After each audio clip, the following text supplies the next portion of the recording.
चलिए इस वक्त की बड़ी खबर आपको बता दें। शपथ लेते ही प्रधानमंत्री मोदी की मुश्किलें बढ़ गई है। एनसीपी के बाद अब शिवसेना ने नाराजगी जताई है। कैबिनेट मंत्री का पद नहीं मिलने से नाराज एकनाथ शिंदे। पार्टी के चीफ विप श्रीरंग बारने का बयान सामने आया है। 7 सांसदों के बावजूद कैबिनेट मंत्री नहीं मिलने से वो नाराज है, जबकि अन्य दलों को कम सांसदों के बाद भी कैबिनेट मंत्री पद दिया गया। ये उनका बयान आया है। शिवसेना को कैबिनेट मंत्री का पद मिलना चाहिए, इस तरह का बयान शिवसेना शिंदे गुट के व्हिप का आया है। एनसीपी अजीत पवार गुट भी नाराज चल रहा है। प्रफुल्ल पटेल ने मंत्री पद ठुकराया था। तो इस वक्त की बड़ी खबर आपको बता दें, शपथ लेते ही प्रधानमंत्री नरेंद्र मोदी की जो चुनौतियां हैं वो अब बढ़ती हुई नजर आ रही है। लगातार ये कहा जा रहा था कि गठबंधन सरकार है, पूर्ण बहुमत नहीं है, इस वजह से सभी को साथ लेकर चलना प्रधानमंत्री नरेंद्र मोदी के लिए एक बड़ी चुनौती होगा। ऐसे में शपथ ग्रहण के दूसरे ही दिन इस तरह की खबरें भी सामने आने लगी है। एनसीपी के बाद अब एकनाथ शिंदे, शिवसेना शिंदे गुट भी नाराज बताया जा रहा है। पूरी खबर पर ज्यादा जानकारी के लिए हमारे साथ दिल्ली से हमारे वरिष्ठ सहयोगी शादाब अहमद जुड़ गए हैं। जी शादाब, जिस तरह से ये कहा जा रहा था कि सबको साथ लेकर चलना प्रधानमंत्री नरेंद्र मोदी के लिए एक बड़ी चुनौती होगी, क्योंकि अभी तक वो फ्री हैंड होकर काम करते आए हैं, और शपथ ग्रहण के दूसरे ही दिन अब पहले एनसीपी अजीत पवार के नाराजगी की खबर आई और अब शिवसेना शिंदे गुट का भी नाराजगी की खबर आ रही है। क्या कहेंगे?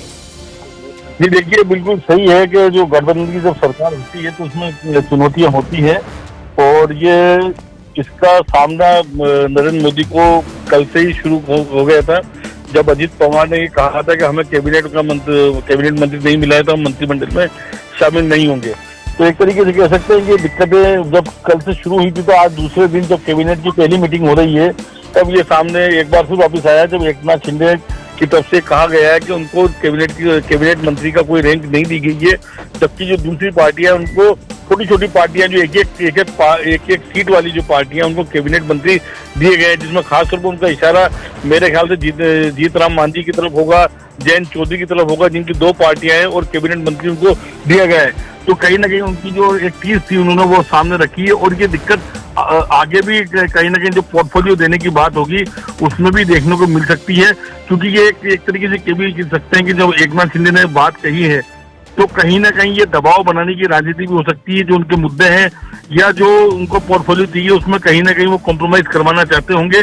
तो और दूसरी बात ये कि महाराष्ट्र में अक्टूबर में इलेक्शन होने वाले हैं, उसकी वजह से ये सारा का सारा दबाव महाराष्ट्र की तरफ से देखने को मिल रहा है, क्योंकि जो जिस तरह की परफॉर्मेंस वहां पर बीजेपी और उसके सहयोगी दलों की रही है, तो कहीं ना कहीं उसमें गिरावट देखने को मिली थी, और इसी वजह से अब एक नए समीकरण की तरफ महाराष्ट्र बढ़ता दिख रहा है इन सब चीजों की वजह से। जी शादाब, एनसीपी अजीत पवार गुट का तो समझ में आता है कि एक ही सीट उन्होंने हासिल की है, एक ही सीट पर उनको विजय मिली है, लेकिन शिवसेना शिंदे गुट की बात करें, 7 सांसद होने के बावजूद मंत्री पद, कैबिनेट मंत्री पद नहीं देना, और जीतन राम मांझी को बिहार से मंत्री बनाना, चिराग पासवान को मंत्री बनाना, जेडीएस कर्नाटक के जेडीएस से कुमारस्वामी को कैबिनेट मंत्री का पद देना, शिवसेना को इग्नोर करने के पीछे आप क्या वजह मानते हैं?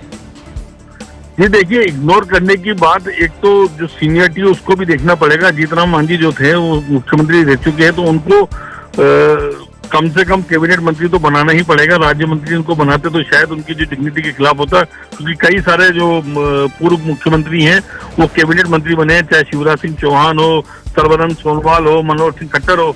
तो इस वजह से एक जो ऐसी कुमारस्वामी को लेकर बात है, कुमारस्वामी भी एक सीनियर नेता है, तो अब इस रैंक के जो नेता है वो एकनाथ शिंदे की पार्टी में नहीं है, शिवसेना में नहीं है, तो इस वजह से कहीं ना कहीं ये दिक्कत रही होगी।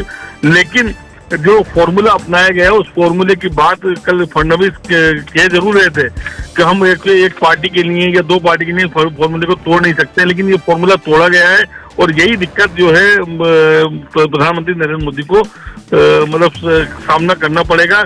मैं आपको बता रहा हूँ, जब पोर्टफोलियो जब दिए जाएंगे मंत्रियों को, तब ये जो नाराजगी है शायद वो देखने को मिल सकती है। जी शादाब, ये तो तय है कि डैमेज कि जिसका डर था वो तो अब नजर आ रहा है। क्या लगता है प्रधानमंत्री डैमेज कंट्रोल कैसे करेंगे, ये एक बड़ा सवाल है। ये देखिए, ये डैमेज कंट्रोल करने की जो रणनीति है यही एक सबसे बड़ी चीज होगी और यही सरकार की स्टेबिलिटी का फॉर्मूला होगा। हम ये बात कह सकते हैं कि जिस तरीके से राजस्थान में अशोक गहलोत की सरकार 2018 से 23 के बीच में रही और 2008 से 2013 के बीच में रही, कहीं ना कहीं अशोक गहलोत ने जिस तरीके से पार्टियों को अपने बस में रखा है या अपने साथ रखा है, उसी तरीके का फॉर्मूला प्रधानमंत्री नरेंद्र मोदी को अपनाना पड़ेगा। और हमें ये भी देखने को कुछ दिनों बाद या कुछ महीनों बाद देखने को मिल सकता है कि कुछ छोटी पार्टियों का मर्जर बीजेपी में हो सकता है। यही वजह है कि जो लोकसभा स्पीकर का जो पद है वो बड़ा क्रूशियल है और इसको लेकर बीजेपी ने साफ तौर पे कह दिया है कि वो इस पद को नहीं छोड़ने वाली है, चाहे कुछ हो जाए। जी बहुत बहुत शुक्रिया शादाब तमाम जानकारी के लिए। तो इस वक्त की बड़ी खबर आपको बता दे, जिस डैमेज का डर था वो होता नजर आ रहा है।